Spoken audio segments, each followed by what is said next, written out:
Hello, NATCA Central Region brothers and sisters. Aaron Merrick, Central Regional Vice President, coming to you with a quick video here.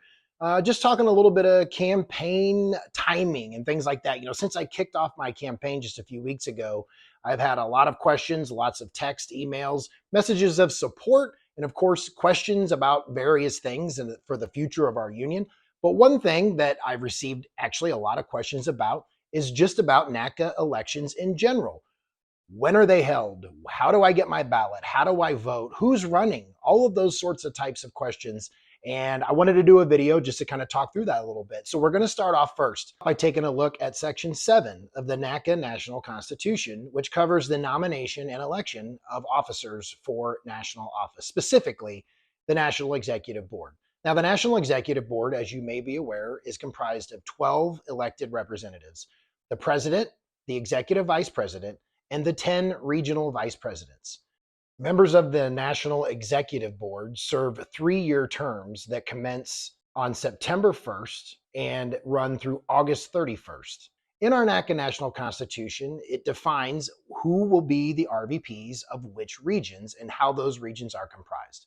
For the Central Region, that is any NATCA member in the states of Missouri, Kansas, Iowa, or Nebraska. So if you're a member in good standing in those states in the Central Region, this year you will have the opportunity to vote not only for your regional vice president and also your NATCA national president and executive vice president. So we talk a little bit about the timing, another thing that I've gotten a lot of questions on. First and foremost, if you visit my campaign website at merrick2024.org, I lay out the election timeline on the left side of my webpage as you scroll down. Starting off every campaign season is the time frame in which members can be nominated to run for different NATCA national office positions.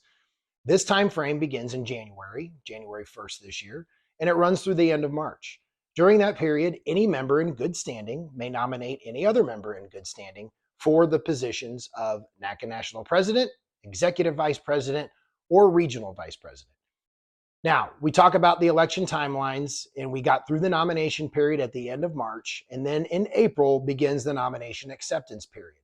There's a 30-day window, which closes on April 30th, for those members that have been nominated for NATCA national office positions to accept their nomination.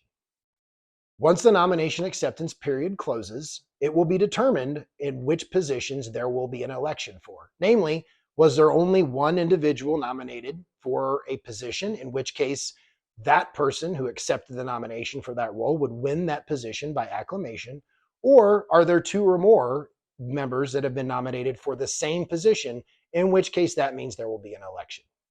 For the Central Region this year, there have been at least 2 individuals nominated and that have accepted their nominations for the role of Central Regional Vice President, so we will have an election. Once the nomination acceptance period closes, now we're on to the actual election season.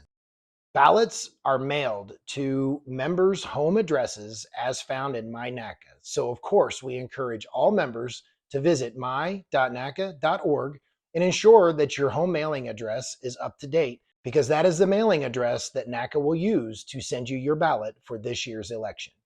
Ballots will be mailed to the address on file on June 3rd and are due back to the NATCA National Office no later than 9 a.m. Eastern Time on July 30th. After all ballots are received at the National Office, the ballots will be counted and winners are announced usually on August 1st, if not sooner. Winners take office on September 1st, 1 month following the counting of the ballots. Each election year, the NATCA National Election Committee will put out a list of rules and guidelines that help candidates and members understand the rules and regulations surrounding NATCA national elections.